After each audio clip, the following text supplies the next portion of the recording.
सत्यराम झरना के विषय में बता रहे हैं महाराज जी। देखो, झरना एक ऐसा विषय है जो हमारे व्यावहारिक जीवन में बहुत ही उपयोगी है। प्राय संसार के अंदर जो आदमी टेंशन से ग्रस्त रहता है, चिंता से युक्त रहता है, आपस में कलह झगड़ा झंझट ये जो कुछ होते हैं, ये सब झरना न होने के कारण से ही होते हैं महाराज। झरना का मतलब सहन करना, झरना का मतलब पचाना, झरना का मतलब किसी बात को नेगलेक्ट करना, किसी बात को इग्नोर करना महाराज। तो दादू जी महाराज झरना के विषय में बता रहे हैं। क्या कहते हैं दादू जी महाराज? झरना जोगी जुग जुग जीवे, झरना मर मर जाए, दादू जोगी गुरुमुखी, सहजे रहे समाए। झरना जोगी जुग जुग जीवे।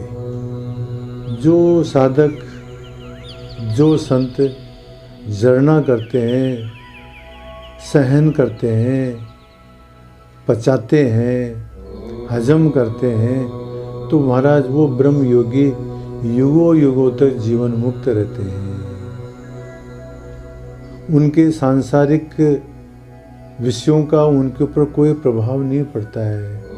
उनके ऊपर जो ये द्वंद्व हैं, सुख है, दुख है, लाभ है, हानि है, मान है, अपमान है, इनका उनके ऊपर कोई फर्क नहीं पड़ता महाराज।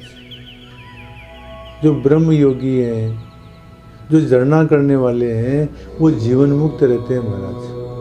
और झरना मर मर जाए, और जो जिन व्यक्तियों के अंदर झरना नहीं है, सहन शक्ति नहीं है, पचाने की शक्ति नहीं है महाराज, वो बारंबार पुनरपि जननम पुनरपि मरणम पुनरपि जननी जठरे शयनम, वो बारंबार जो इसी प्रकार से संसार सागर के अंदर आते रहते हैं, दुख पाते रहते हैं महाराज।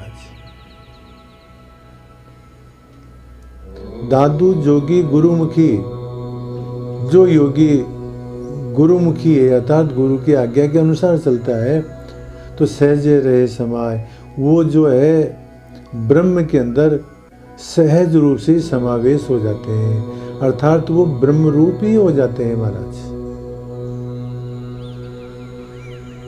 जो योगी हैं, जो झरना करने वाले हैं, और जो गुरुमुख के अनुसार चलने वाले हैं, जो गुरुमुखी हैं, वो ब्रह्म स्वरूप ही हो जाते हैं, ब्रह्म के अंदर ही समावेश हो जाते हैं उनका। महाराज, हम लोग छोटी छोटी बातों पर उखड़ने वाले क्या झरना करेंगे? मुझे एक प्रसंग याद आ रहा है।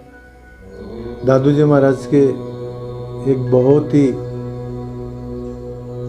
शिष्य ही समझ लो एक तरह से आप, है तो वो वैष्णव साधु, उनका नाम है माधव काणी जी। उन्होंने दादू जी महाराज को टोंक के अंदर बुलाया और बहुत बड़ा उत्सव किया। उस टोंक का प्रसंग कभी बाद में सुनाएंगे। उनके माधव काणी जी के बारे में एक जीवन से संबंधित एक घटना है, वो मैं यहाँ पर उल्लेख करना चाहता हूँ कि टोंक के अंदर किसी लड़की के गर्भ रह गया। घर वालों ने पूछा उससे कि बताइए ये किसका है गर्भ? तो उसने सोचा कि यदि मैं मेरे प्रेमी के बारे में बता दूंगी तो ये उसको मारेंगे, पीटेंगे। तो उसने अपने प्रेमी को बचाने के लिए उन्होंने माधव काणी का नाम ले लिया कि तो गर्भ तो उन बाबा जी का है। सारे गांव वाले वहाँ पर गए, उनका अपमान किया, उनको मारा, उनको पीटा, उनको भिक्षा देना बंद कर दिया। परंतु महाराज माधव काणी इस प्रकार से झरनावान व्यक्ति थे कि उन्होंने इस बात का प्रतिवाद ही नहीं किया कि मतलब मैं इससे मिला ही नहीं, ये मेरा लड़का है, ये गर्भ मेरा है ही नहीं।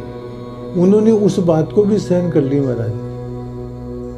और बाद में कालांतर में जाकर के उस लड़की ने कहा कि मेरे से तो गलती हो गई, मैंने तो उस प्रेमी को बचाने के लिए बाबा जी का नाम ले दिया, और वस्तुतः तो उनका कोई लिंक नहीं है इस बात से। तो सारे गांव वाले, घर वाले जाकर के उसे माफ़ी मांगने लगे, तो उन्होंने कोई खास फर्क नहीं पड़ा उनके। कहने का तात्पर्य है कि इतने बड़ा भारी उनके ऊपर दोषारोपण हुआ, झूठा दोषारोपण हुआ, वो बदनाम हो गए महाराज। उसके बावजूद भी जो है उन्होंने उसका प्रतिवाद नहीं किया। ऐसी विषम परिस्थिति को भी उन्होंने सहन कर लिया महाराज। आप और हम लोग क्या सहन करेंगे, छोटी छोटी बातों में उखड़ने वाले। तो कुल मिलाकर के दादू जी महाराज कहते हैं कि जो जरनावान व्यक्ति होगा वो युगों युगों तक जीवन मुक्त रहेगा महाराज। रज्जब जी महाराज कहते हैं, काम क्रोध मद मोह जल बूढ़त जीव आकाज, जन रज्जब जीव उधरे जरना बैठ जहाज। सांसारिक लोगों की क्या स्थिति है, काम में, क्रोध में, मद में, मोह में, ईर्ष्या में, द्वेष में, यही क्या है, मान लो जल है महाराज। काम, क्रोध, लोभ, मोह, ईर्ष्या, अहंकार, ये क्या जल है। तो बूढ़त जीव आकाश, बिना कारण ही जो है सारी दुनिया इनके अंदर डूब रही है, मतलब इन्हीं के अंदर लिप्त हो रही है, इन्हीं से दुखी हो रही है महाराज। ये काम, क्रोध, लोभ रूपी जल के अंदर डूब रही है, सारे के सारे इनसे लिप्त हैं, इनके अंदर ही आसक्त हैं, इन्हीं के अंदर दुखी हैं महाराज। अब यदि कोई आदमी इनसे पेंडा छुड़ाना चाहता है, काम, क्रोध, लोभ, मोह से सुखी होना चाहता है, तो रज्जब जी महाराज कहते हैं, जन रज्जब जीव उधरे, ये जीव जो है इसका उद्धार हो सकता है। कब? जरना बैठ जहाज, जरना रूपी जहाज के अंदर यदि बैठ जाए तो उसका उद्धार हो जाए। कहने का तात्पर्य क्या है, काम का वेग आवे तो उसको सहन करे, उसको रोके, क्रोध आवे तो उसको रोके, लोभ आवे तो उसको रोके, मोह आवे तो उसको रोके, था कंट्रोल करे महाराज अपने आप के ऊपर, तो वो जो है संसार सागर से पार हो जाएगा। यदि कंट्रोल हम नहीं करेंगे तो इस भव सागर में डूब जाएंगे, और यदि हम जरना करेंगे, कंट्रोल करेंगे, काम, क्रोध, लोभ, मोह, इनके ऊपर हम यदि इनको सहन करेंगे महाराज, तो हम जो है संसार सागर से पार हो जाएंगे। ये बात रज्जब जी महाराज कहते हैं। संस्कृत के अंदर एक श्लोक आता है महाराज, संपूर्ण कुंभो न करोति शब्दम, अर्धो घटो घोट मुपेस्ति न्यूतम। आधा घड़ा जो होता है ना महाराज, जब उसको लेके चलते हैं माथे के ऊपर तो छलकता है महाराज, उसी तो पानी उसके अंदर बहुत हिलता है इधर से उधर। और यदि वही घड़ा भरा हुआ है तो वो आधा वो छलकता नहीं है, वो शब्द नहीं करता है। आधा घड़ा जो है उसके अंदर शब्द होता है। तो महाराज जो झरना है, अर्थात जिनके अंदर झरना नहीं है, वो महाराज घोष करते हैं, वो जो है हल्ला मचाते हैं, वो दुखी होते हैं, वो दोषारोपण करते हैं। और जो झरनावान व्यक्ति है महाराज, वो जो है शांत रहता है। अब आगे दादू जी महाराज कहते हैं, और ये वास्तविक बात भी है, दादू जी महाराज कहते हैं कि वास्तविक झरना तो भगवान ही कर सकता है, और किसी के बस की बात नहीं है। या तो जो है भगवान ही कर सकता है, अथवा कोई भगवान का कोई परम भक्त होए, वो ही झरना कर सकता है, माधव कानी जैसा, नहीं तो और कोई नहीं कर सकता महाराज। देखो दादू जी महाराज कहते हैं, जरेसु अवगत आप है, जरेसु अपरंपार, जरेसु अगम अगाध है, जरेसु सृजनहार।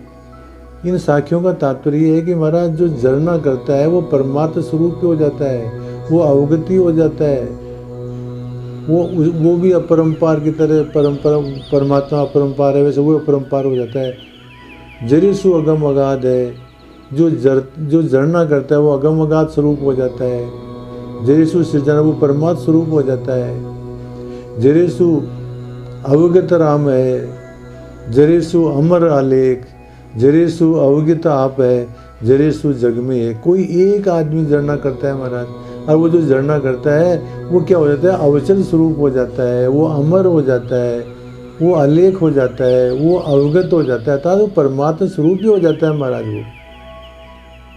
जरेसु नाथ निरंजन बाबा, जरेसु अलख अभेव, जरेसु जोगी सबकी जीवनी, जरेसु जग में देव।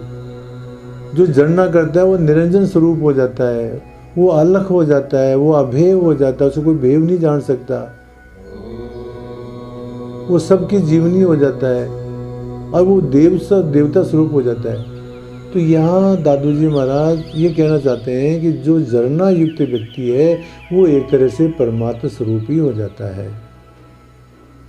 इस प्रकार से दादू जी महाराज जरना की विशेषता बता रहे हैं कि जो व्यक्ति, जो साधक, जो संत, जो महात्मा जरना करता है वो जो है युगों युगों तक जीवन मुक्त रहता है। और जो जो जो जिस व्यक्तियों में, जिन साधकों में जरना नहीं है, वो जो है संसार सागर के अंदर दुखी पाते रहते हैं। वो पुनरपि जन्म पुनरपि मरणम, उनका जीवन मरण के चक्कर में पड़े ही रहते हैं महाराज। और जो जरनावान होता है वो एक तरह से परमात्मा स्वरूप ही हो जाता है। ये बात दादू जी महाराज इन साखियों में बता रहे हैं। सत्यराम।